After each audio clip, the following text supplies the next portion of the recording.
I really wanted to play this video. This guy, in 4 or 5 minutes, says it all. Here he's showing what is Great Britain. No, sorry, United Kingdom. This is the United Kingdom. Northern Ireland, Scotland, England, Wales. That's Great Britain, the main island. Obviously, England is made up of lots of islands, countries. And then that's what makes United, or the British Isles. And he was saying, why do you think money on the Canadian dollar? Because of the empire. Oh yes, the empire. And then these are all the places that were in the empire. I mean, when you look at it, it's hard to imagine that there's all these other empires going, isn't it? So what he's saying is, you think that you were fighting for freedom, but all they must have done was put this into a corporation, and then that was in supposedly the late 1700s, and they obviously were getting it ready for 100 years later when they ended, or pretended to end, whatever it was they were in, to get rid of Tartaria, or what we call Tartaria, and then carry on with Commonwealths and all that kind of stuff, and territories and all that kind of stuff. And it took that amount of time to break it all up. But this must have been the start of it, pretending that it was independence from the UK, when I've already shown in another video that Mexico had half of America. So why isn't all that mentioned? Not at all. Not at all.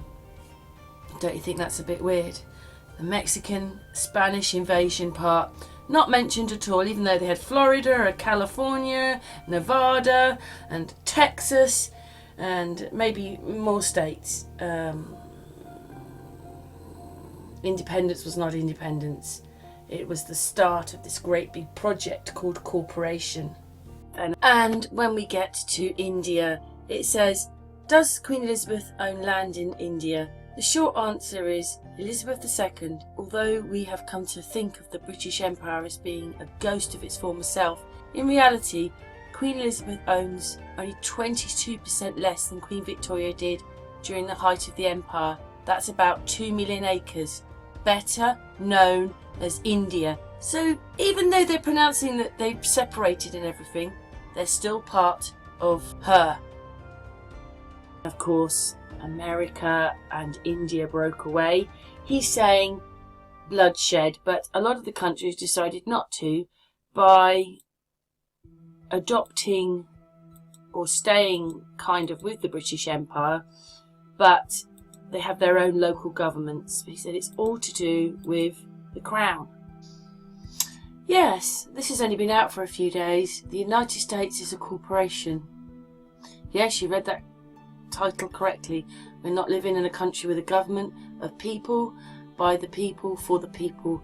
We are part of a giant corporation, the United States Corporation, and the President of America, the CEO.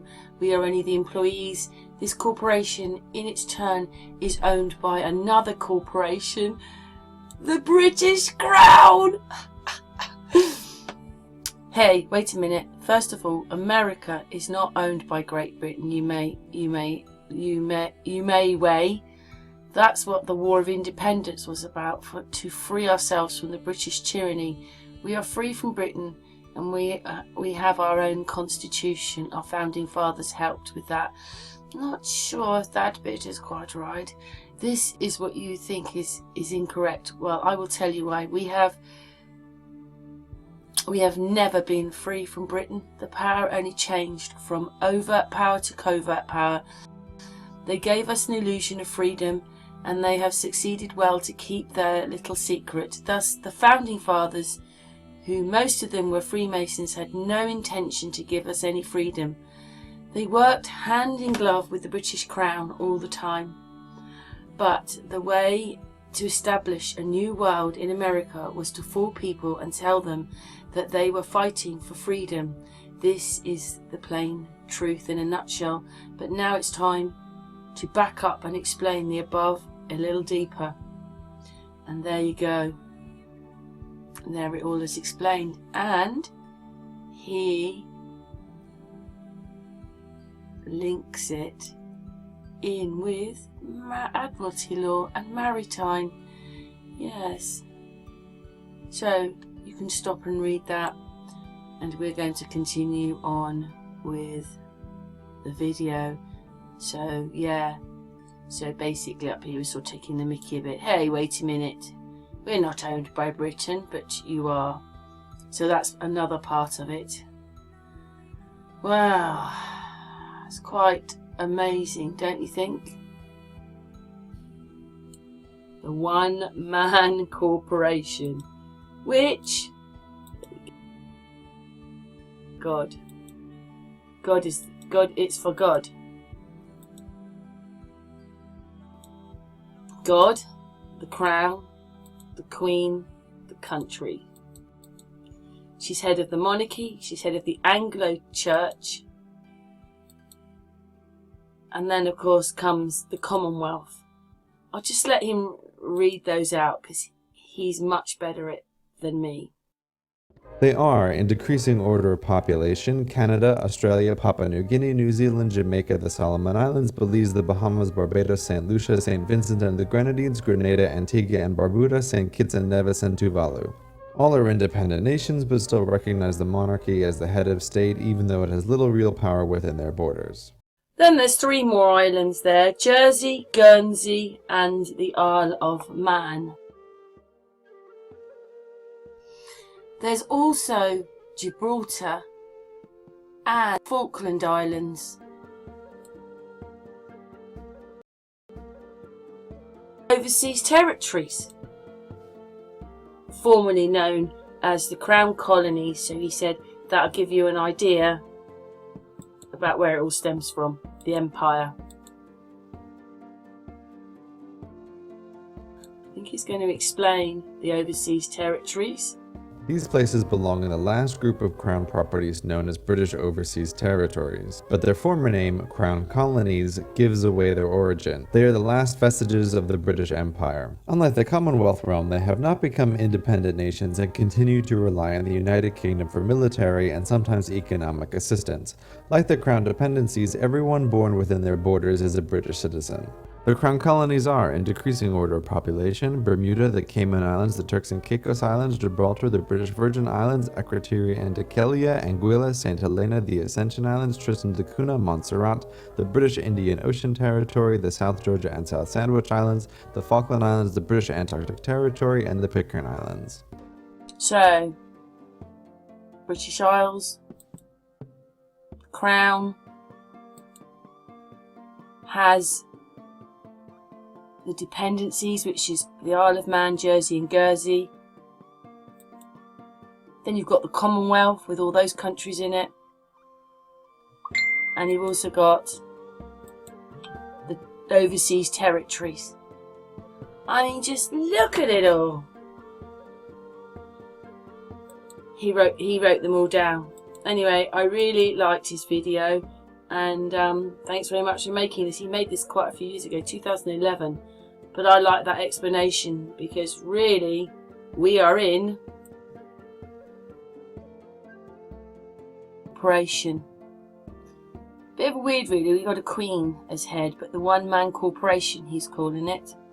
The one thing that he's left out is that America is part of this. This is also a corporation that is owned by the Queen.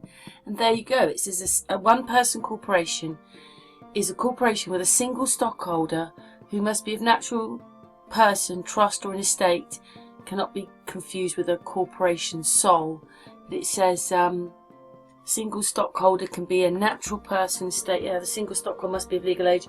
The article of incorporation for a one-person corporation is now used as stock corporation. Yes, all the land, all the people, all the gold, everything. It's anyway. Yeah.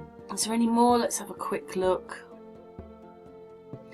What is a one-man, right? Who cannot form a corporation? Banks, financial institution, other cannot be a one-person corporation. Same applies to insurance companies as well as government owned and controlled corporations. So what, the Queen owns them, and then on another level it's on government, because we know that she's head of government as well and does her bits. Who can form a one-person? Is a one-person corporation a jurisdictional person? What is the advantage of? Let's have a look. Limited liability to entrepreneurs, whereby the liability of the member will be limited to the unpaid subscription money. This benefit is not available in the case of a sole partnership. So it's all about making money then, isn't it? And the Queen has them all. And don't forget she has America. And what about all the other places that aren't quite mentioned on there that she's got? Bet there's more. Yeah, so thanks very much. Anyway, a very good explanation of what we've been put in